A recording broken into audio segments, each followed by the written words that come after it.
Yun, welcome back mga kalapatids. At bali araw nga pala ngayon ng Martes, pero ako ay nalilito at nalilibog.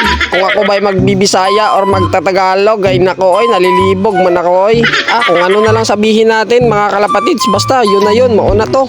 So for today's video pala mga kalapatids ay bago lang ni sila na akong iparunda. So yun na nga ay nagnanaog na silang lahat. Ayun na sila sa landing board, nagpapatong-patong na. Tayo naman dyan mga kalapatids ay perti na tong sipol-sipol sila da, panihol-nihol, parang musulod sila tanan. Pero wag nyo napapansinin yung mukha natin mga kalapatids kasi wala man kayo ginapansin yan. Tanaw na lang mo. Yan, tignan mo mga blue bar natin mga kalapatids.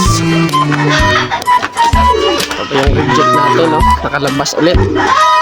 Yung mga pula dito. Yan, ayaw mo pa uli, oh. Nandito na rin yung isang pula. Bali tayo nga ay nalilipay mga kalapatids kasi yung mga ibon natin ay naaayon na mula sa one eye cold. At bali masisigla at malilipay na rin sila dyan mga kalapatids. At eto ay gutom na sila, parang gusto na nila magmukbang. Kaya hindi ko na pinadugay-dugay at binigyan ko na sila ng pagkain nila. At dito may isa pang nasa labas na gusto pumasok pero hindi siya makasulod kasi nandun sa taas ang trapdoor. Kaya ayan, hinayaan ko na lang muna siya dyan sa labas mga kalapatids. Ikaw, ba't ka nandyan? Nalikit dito ka dito. Dito ka sa taas. Ayan, pasok na yan. Ayun. Si reject wala pa. Hindi sanay pumasok. Hayaan na muna natin dyan sa taas. At yung ibon ko nga palang si Reject mga kalapatids ay nandyan pa sa labas at tinitignan niya yung mga kasama niya na kumakain sa baba. At ayun ay pumasok na siya bigla. Buguya, hindi mo kalapatiha kayo, musulod raman po dahil ka. Muna to, nagwinaswasay na sila mga kalapatids. Nagagrabe na talaga yung kanilang pagkain-kain kasi nagbabalik na naman yung dating kondisyon nila. Kaya tayo ay nalilipay na naman ulit. So bali dito mga kalapatids ay tinatanaw ko na naman yung mga ibon natin ng mga breeder. Iniisip ko na naman na parang lami na po mag-breed ng mga kalapati, mga kalapatids. Yan, bali ito nga pala yung mga breeder natin mga kalapatids. Pupurgayin natin to sila bago natin gamitin. Ayan o, nagsipag-itlogan na lang yung mga itlog. Pagiglagan na lang dun sa baba. Ayan.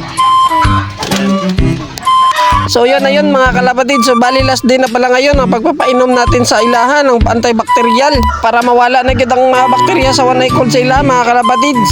So mauna to, ito na mga kalapatids ay nagtimpla na tayo ng sulfur QR dito sa may bote para atong ipapainom sa mga alaga nato na kalapati mga kalapatids para tuloy-tuloy na yung pagaling nila. At sana ay tuloy-tuloy na yung pagaling ng mga ibon natin mga kalapatids para hindi na tayo malulungkot. Salamat nga pala sa nagturo sa akin ng tambal sa mga ibon mga kalapatids. Shoutout nga pala kay si Raymond mga kalapatid. Salamat sa tinuro mo na tambal. Kaya ito ay nagpa-flashing na ako ngayon para umalis na talaga yung mga sakit-sakit nila sa katawan. Baka sa susunod na adlaw mga kalapatids ay makapagtos na tayo sa malapit. Kasi yung mga kalaban natin ng mga ibon mga kalapatids ang lalayo na ng bitaw nila. At ito tayo ay wala pa rin tayong bitaw kasi yung mga ibon natin hindi pa nabibitaw. At dito na lang kutob yung video natin mga kalapatids. Salamat sa inyong pagtatanaw.